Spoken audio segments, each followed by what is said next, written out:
ఒంగోలు రాజకీయాల్లో ఆగని అగ్గిలా నిరంతరం పోరు కొనసాగుతుందట. దానికి కారణం ఆ సీనియర్ నేత పార్టీలోకి రావడమే అంటున్నారు. ఆయన వచ్చింది మొదలు అక్కడి రాజకీయాలు వ్యూహానికి ప్రతి వ్యూహం అన్నట్లుగా కూడా కొనసాగుతున్నాయట. ఇప్పటి వరకు అక్కడి ప్రజలకి నేతలు రకరకాల హర్రర్ సినిమాలు చూపించారట. అయితే త్వరలో స్థానిక సంస్థల ఎన్నికలకు నోటిఫికేషన్ రానున్నాయి. ఈ తరుణంలో ఆ నియోజకవర్గ ఆధిపత్యం కోసం ఆ సీనియర్ నేత వ్యూహానికి పదును పెడుతున్నారనే టాక్ వినిపిస్తోంది. ఇంతకీ ఆ నేత ఎవరు? ఆయన రాజకీయ చదరంగంలో బలి అయ్యేదెవరు? అసలు ఒంగోలు పాలిటిక్స్లో ఏం జరుగుతుంది? Watch the story.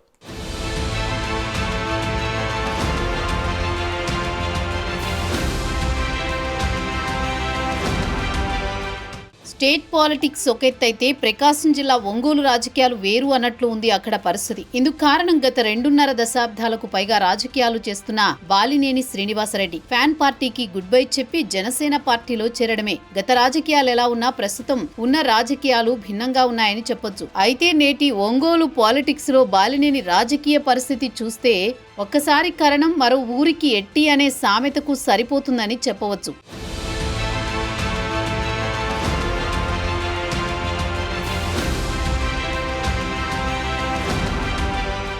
ఇకపోతే మాజీ మంత్రి శ్రీనివాసరెడ్డి రాజకీయాల్లోకి ఎంట్రీ ఇచ్చినప్పటి నుంచి తాను జిల్లా పాలిటిక్స్ లో కీలకంగా ఉండేవారు. వ్యూహానికి ప్రత్యర్థులే కాక సొంత పార్టీలో సీనియర్ నేతలు సైతం తన ముందు తల వంచాల్సిందే, లేకపోతే వారి పొలిటికల్ ఫ్యూచర్ లేకుండా చేసే నైజం ఆయనది. ఇందుకు ప్రధాన కారణం ఆయనకు రాష్ట్ర ముఖ్యమంత్రులు, పార్టీల అధినేతలు తన దగ్గరి బంధువులు కావడమే. దీంతో రాష్ట్రం నుంచి మొదలుకుని జిల్లా స్థాయి వరకు మెజారిటీ నాయకులు బాలినేని వద్దనే వచ్చేవారు. వారి సమస్యల పరిష్కారం కోసం ఆయనతో సంప్రదింపులు చేసే పరిస్థితి నెలకొంది. దీన్ని బట్టే అర్థం చేసుకోవచ్చు రాష్ట్రంలో బాలినేని హవా ఎలా కొనసాగిందో. ఆ పార్టీలో అంత క్రేజ్ సంపాదించుకున్న నాయకుడు దాన్ని వదులుకున్నారు.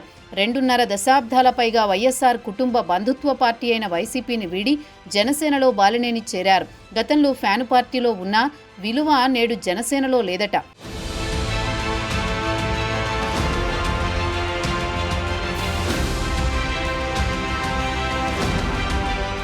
కానీ ఆయన మాత్రం తాను సీనియర్ నేతను కనుక రాష్ట్ర రాజకీయాల్లో తనకి ఉన్న రాజకీయ అనుభవం జనసేనకు ఉపయోగపడుతుందని భావిస్తున్నారట. ఆ దిశగా అడుగులు వేస్తున్నారట. ఈ నేపథ్యంలో ఆయన వ్యవహార శైలిపై పార్టీ అధినేత పవన్ కళ్యాణ్ సైతం జిల్లాలో జరిగిన ఓ సభలో అదే వ్యాఖ్యలు చేశారు.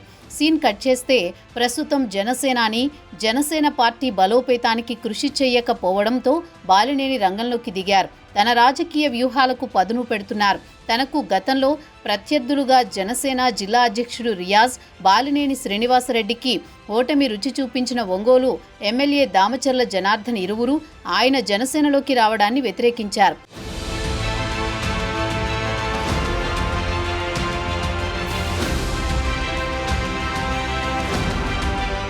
అయితే నేడు బాలినేని ఎన్డీఏ కూటమి పార్టీ అయిన జనసేనలో కొనసాగుతున్నారు. అయినప్పటికీ గతంలో ఇరువురి మధ్య ఉన్న వైరంతో ఒంగోలులో ఉప్పు నిప్పు రాజకీయాలు కొనసాగుతున్నాయి. ఈ నేపథ్యంలో త్వరలో స్థానిక సంస్థల ఎన్నికలకు నోటిఫికేషన్ వెలువడే అవకాశం ఉండడంతో బాలినేని తన వ్యూహాలకు పదును పెట్టారట.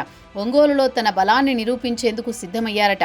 గతంలో వైసీపీలో కార్పొరేటర్లుగా గెలుపొందిన వారిని ఏకం చేశారు. అలాగే ఆ కార్పొరేటర్లను విదేశీ పర్యటనకి సిద్ధం చేయడంతో ఒంగోలు పాలిటిక్స్ ఒక్కసారిగా హీటెక్కాయి. అయితే బాలినేని శ్రీనివాసరెడ్డి 1999లో పాలిటిక్స్లోకి ఎంట్రీ ఇచ్చారు. అదే సంవత్సరంలో జరిగిన ఎన్నికల్లో ఒంగోలు నుంచి పోటీ చేసి ఎమ్మెల్యేగా విజయం సాధించారు. ఇక అప్పటి నుంచి 2010 వరకు వరుసగా గెలుపొందారు. ఒంగోలులో ఓటమి ఎరుగని నాయకుడిగా పేరు సంపాదించారు. అలాగే 4 సార్లు ఎమ్మెల్యేగా, మంత్రిగా కూడా పనిచేశారు.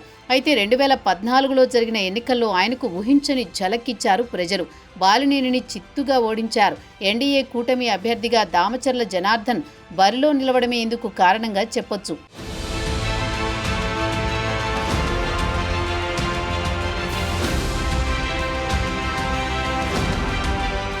అయితే గతంలో దామచర్ల జనార్దన్ తన తాత రాజకీయ వారసుడిగా రాజకీయాల్లోకి వచ్చారు. 2010లో జరిగిన బై ఎలక్షన్స్ లో టీడీపీ అభ్యర్థిగా బరిలో నిలిచిన దామచర్ల బాలినేని శ్రీనివాసరెడ్డిపై ఓటమిని రుచి చూశారు. అయినా ఆయన ఎక్కడా నిరాశ చెందలేదు. మళ్లీ 2014 ఎన్నికల్లో ఎన్డీఏ కూటమి నుంచి పోటీ చేసి ఘన విజయం సాధించారు. అయితే 2019లో బాలినేని ఒంగోలు ఎమ్మెల్యేగా విజయం సాధించారు. అలాగే రాష్ట్రంలో వైసీపీ అధికారంలోకి రావడంతో మంత్రి అయ్యారు. అది 3 నాళ్ల ముచ్చటే అయ్యింది. అనంతరం 2024 ఎన్నికల్లో శ్రీనివాసరెడ్డి వైసీపీ అభ్యర్థిగా బరిలో నిలవగా దామచర్ల జనార్దన్ ఎన్డీఏ కూటమి అభ్యర్థిగా పోటీ చేసి రెండోసారి విజయం సాధించారు.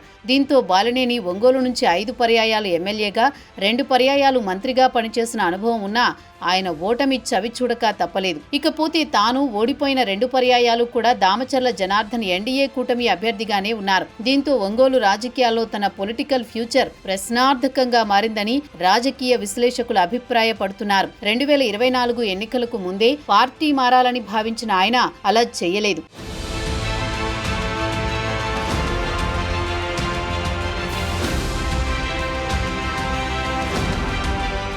ఎన్నికల అనంతరం వైసీపీ అధినేత జగన్మోహన్ రెడ్డితో అభిప్రాయ భేదాలు రావడంతో జనసేన పార్టీలోకి వచ్చారు. అయినప్పటికీ మనసులో ఒకటి ఉంచుకుని పిల్లగడ్డికి వాస్తవాన్న చందంగా తనకి ఒంగోలు రాజకీయాల్లో బలినేని శ్రీనివాసరెడ్డి హవా కొనసాగించాలని భావించారు. కానీ ఇక్కడ సీన్ రివర్స్ అయ్యింది. బాలినేని శ్రీనివాసరెడ్డి వ్యూహాన్ని ఎమ్మెల్యే దామచర్ల జనార్దన్, జనసేన జిల్లా అధ్యక్షుడు రియాజులు ముందుగానే గుర్తించారు. ఇక అప్పటి నుంచి ఆయన వ్యూహానికి ప్రతి వ్యూహాలు రచిస్తూ వస్తున్నారు. కానీ ఇప్పటి వరకు ఇరువురిపై ఆయన పైచేయి సాధించారని మాత్రం చెప్పొచ్చు. కానీ స్థానిక సంస్థల ఎన్నికలకు డిసెంబర్లో నోటిఫికేషన్ రానుంది. ఈ నేపథ్యంలో మళ్లీ బాలినేని తన సొంత నియోజకవర్గంలో తన బలాన్ని నిరూపించుకునేందుకు సిద్ధమయ్యారు.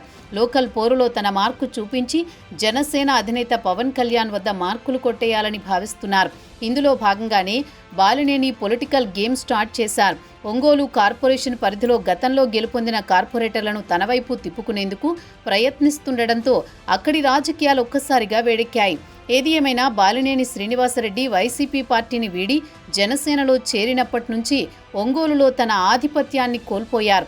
నియోజకవర్గంలో తన హవా కొనసాగించాలని ప్రయత్నించి విఫలమయ్యారని కూడా చెప్పొచ్చు.